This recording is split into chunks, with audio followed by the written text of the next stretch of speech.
And so the question of controlling the cultural practices in the context of fighting corruption arises. Let's talk about the Yoruba culture, for example. There's a Yoruba word for bribe. It's called riba. There's a Yoruba word for extortion, which is called alonilowogba. Now, the literal meaning of alonilowogba is that somebody who squeezes your hand and forces you to give. So that is what is wrong. That is what the Yorubas believe. They don't have they are not responsible because they were forced to pay it.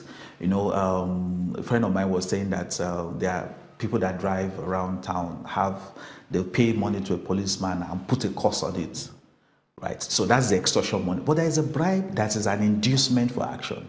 So your file is supposed to move from this table to this table. And I say, please take this and help me move it. That's not a gift. That is an inducement for action. But again, the other thing we need to ask ourselves is that and that's what we need to understand, that all of these bribes that happen in workplaces. So the question we need to ask ourselves, and as an HR professional, I feel a sense of burden around that, because the question is, employees are being put in situations where they feel they should bribe to get performance done, or where somebody is paid by government to do something and expects a customer to pay him more to get what he has to do at the end of the day. Culture mutates. It is not something that is monumentalized in history. I think culture changes. And I think that some of our cultural practices will need to give way. For instance, the idea that if you belong to my own group or ethnicity, for instance, there is nothing wrong that you will do, which is the kind of thing that perhaps we're beginning to see, or we have seen over time now. There have been situations where somebody who is in public office has misbehaved, is involved in a corrupt act. And when the person is being taken up for that particular misdemeanor, you see people talking about persecution because he's from my own part of the country. That's not acceptable. It doesn't help the nation. There is also another practice. When you find yourself in public office, anybody from your village, okay, has some kind of expectation which is unrealistic about what you should do. So that people who are even remotely connected to you, they will just appear and begin to tell you stories. They knew your father's father's father, you know, that kind of thing. And they expect that you should be able to cater to their needs, even when the resources are not there. This is sometimes incidental, but in many cases also helps, or it drives people into getting involved in corrupt practices and tendencies. One solution is stimulating the desire to forsake benefits of today for a better tomorrow. Corruption is definitely an endemic problem in the country. And you probably find that a lot of the ideas about how to eradicate it may not really be dealing with the real disease. I'm actually a medical doctor. So sometimes, you know, we address the symptoms, whereas there's an underlying disease. And I believe that one of the challenges is that Nigerians are yet to be given a vision of this country, of what the country could be, that will distract, or that will stop them from thinking that, I need immediate gratification, you know. Rather, I will sacrifice today for what my children will enjoy tomorrow. So for me, that's just what I see. I mean, I take the analogy of a football match, for instance. You know, it's not about Ronaldo, it's not about Messi, it's about winning the match. So the players are, the goal of the players is a collective goal to achieve victory. So the challenge with Nigeria is that I think that nobody really believes in Nigeria, or few people, should I say, believe in Nigeria. So they're not willing to sacrifice that little 5 naira, that little, you know, 5,000 naira, whatever it is, or that big amount, you know, because there is a future they believe in. Economic empowerment is another suggestion. Government can create better environment for people to do business. Encourage young people to get soft loans. 200,000 naira loan can help somebody's life. Let the person tell us what he or she wants to do with the money, or let the person tell the government what he or she wants to do with the money, and a check can be on that person and see how the person does it.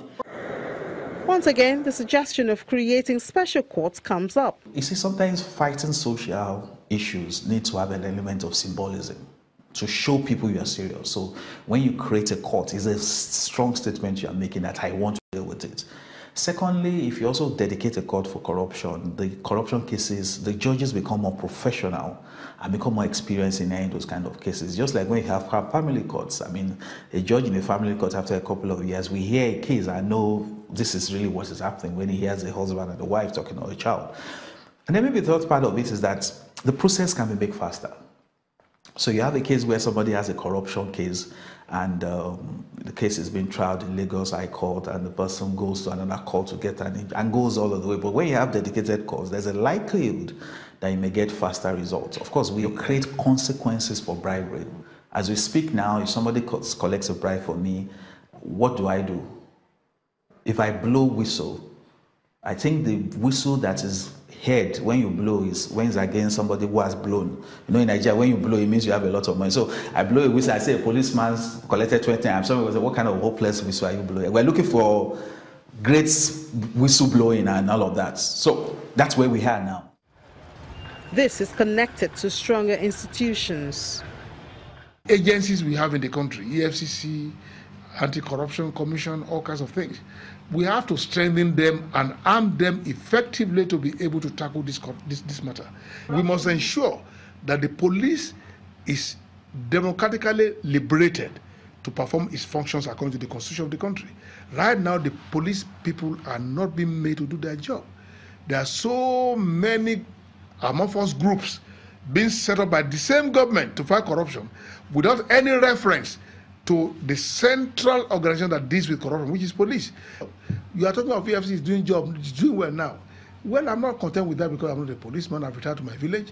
But the EFCC is not doing well because the EFCC is disfiguring itself by being responsible for something which, in fact, it ought not to be. I mean, when has it become the duty of the EFCC to be arresting people? The EFCC does the investigation and pass on the investigation to the police for the police to arrest people and then take them to the Ministry of Justice for prosecution. But the responsibility cannot be left to one group. I think it is incumbent on every citizen, not just government, to begin to look at possibilities of trying to address this cankerworm, because it is actually a cancerous growth. And it needs to be addressed with the kind of therapy it requires. The regimen doesn't, if you're having malaria, you can take just some drugs that can relieve you, but this is a tumor, so to speak. So the kind of therapy we need here is also something that needs to show a greater level of commitment. Because there is a saying that if a village will crumble or will get to ruin, it begins with the individual families in that village. The family is a critical unit of society. Transparency International advises Nigeria to strengthen her anti-corruption bodies and increase transparency on asset recovery. Some Nigerians have, however, placed the major work of clearing the image of Nigeria at the doorstep of the family, that parents should pass down morals to their children.